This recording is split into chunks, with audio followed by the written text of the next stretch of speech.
Olá, queridos alunos, como vocês estão? Espero que muito bem. Vamos dar uma olhada nesse assunto que todos dizem que é difícil, mas na verdade precisa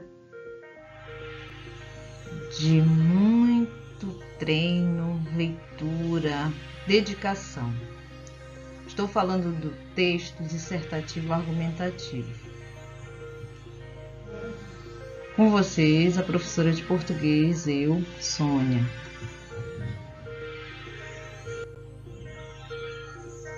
Vamos lá.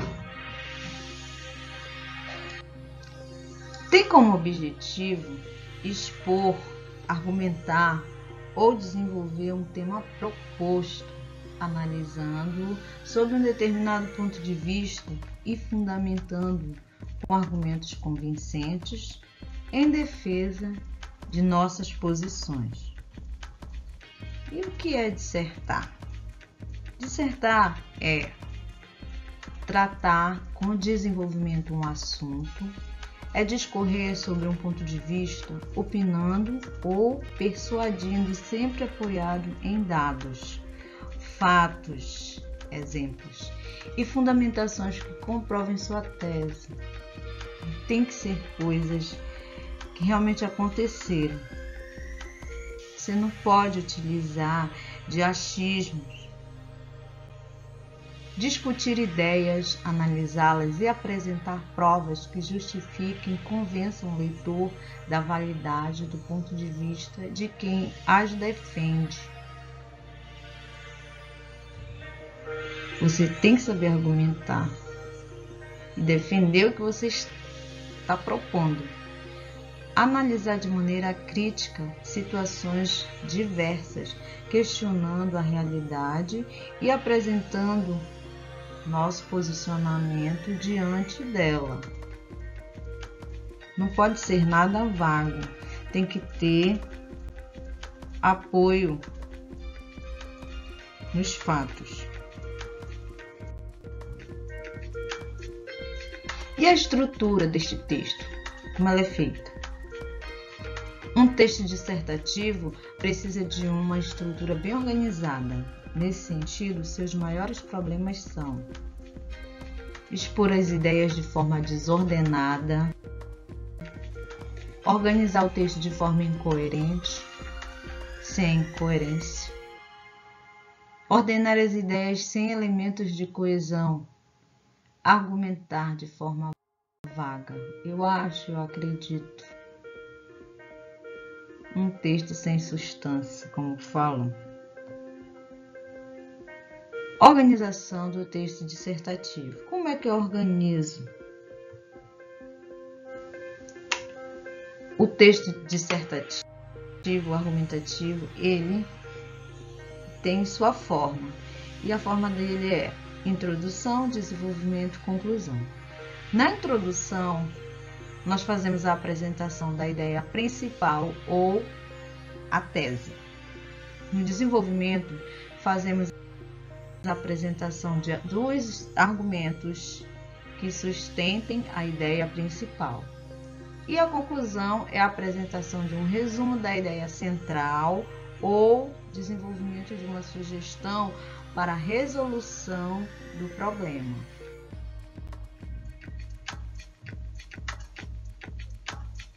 Apresentação. Normalmente, apresenta a ideia central a ser discutida, de modo que o leitor compreenda a temática do texto. Corresponde geralmente a um parágrafo. A introdução deve apresentar um contexto inicial, inserir a ideia central e apontar o que o texto vai tratar no desenvolvimento. E o desenvolvimento? Como ele se estrutura? É a parte encarregada pelo desdobramento da ideia central. É aí que a gente vai começar a discutir o que a gente começou a dizer lá na introdução. Corresponde à exposição dos argumentos que comprovam o ponto de vista contido na introdução. Pode existir mais de um parágrafo, dependendo da quantidade de linhas disponíveis. Geralmente são de 2 a 3 parágrafos, porque nos concursos nós não temos um espaço grande para escrever o texto. O desenvolvimento deve discorrer sobre o assunto abordado pela tese, utilizar fatos, exemplos e argumentos que permitam o desenvolvimento do texto, levar a uma conclusão. Sempre a gente tem que chegar no final. E a conclusão? É o acabamento da redação, a parte que amarra o texto com a síntese das informações. Ela não deve ser iniciada abruptamente, assim, de supetão, como não deve ser finalizada de forma súbita. Quando solicitado, pode apontar uma solução para as questões pontuadas. A conclusão pode funcionar de 3 maneiras: retomada da ideia central para confirmá-la, resumo das ideias, argumentos apresentados e discutidos, sugestão de soluções para a resolução da problemática abordada. Algumas observações importantes para vocês. A linguagem busca pela impessoalidade. A minha opinião não é importante. Assim, gente, não é que a minha opinião não seja importante, mas eu não posso colocar o meu ponto de vista direto, falando, eu penso, na minha opinião, no meu ponto de vista, isso eu não posso colocar. Por isso, os verbos e os pronomes são empregados tanto na terceira pessoa do singular como na segunda pessoa do plural, tirando totalmente a pessoalidade.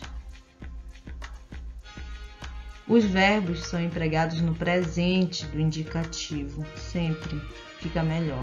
A variedade linguística utilizada tem que ser a padrão. Se por acaso tiver que usar um outro nível, tem que ser ressaltado.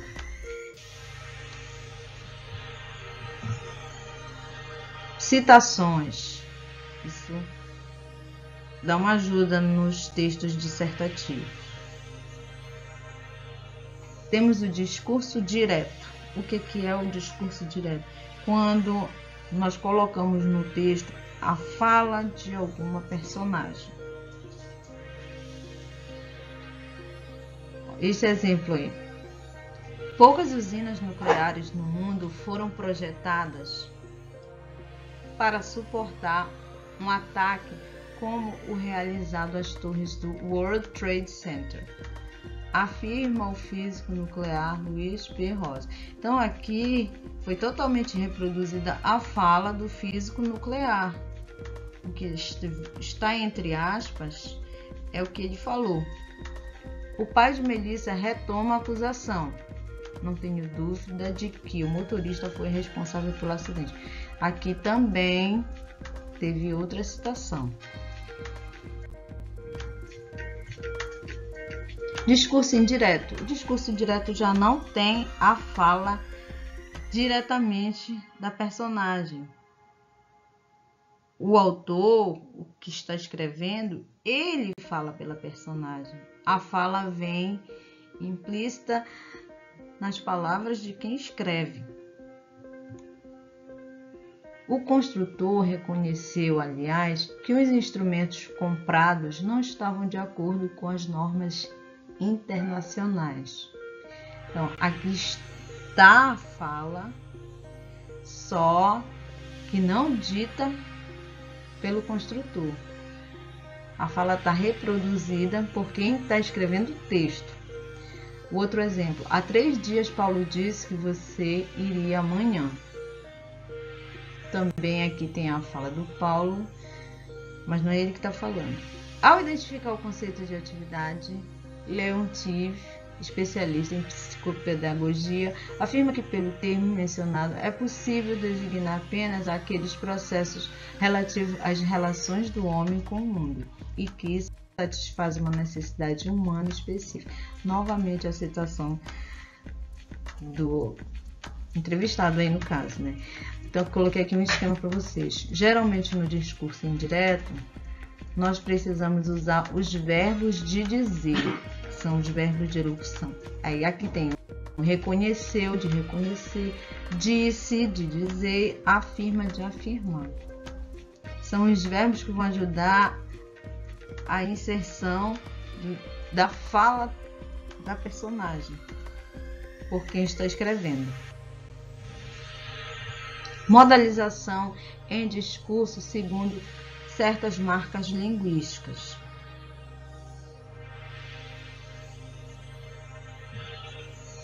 Então aqui eu coloquei para vocês aqui algumas marcas linguísticas que a gente chama de modais.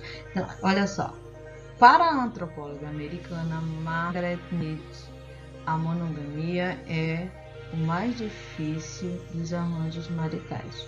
Outro, uma dieta rica em vegetais, segundo dizem, reduz a chance de se ter vários tipos de câncer. O que falta aos governos latino-americanos é profissionalismo e inteligência política, conforme Caetano Veloso. A adolescência, de acordo com fontes bem informadas, começa cada vez mais cedo e termina cada vez mais cedo. Então vocês estão vendo, são marcas que vão inserir citações de outras pessoas.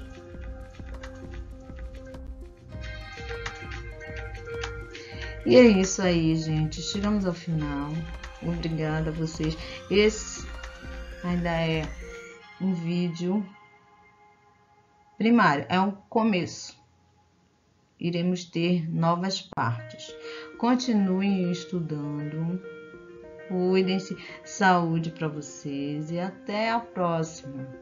E continuem lendo e praticando, escrevendo.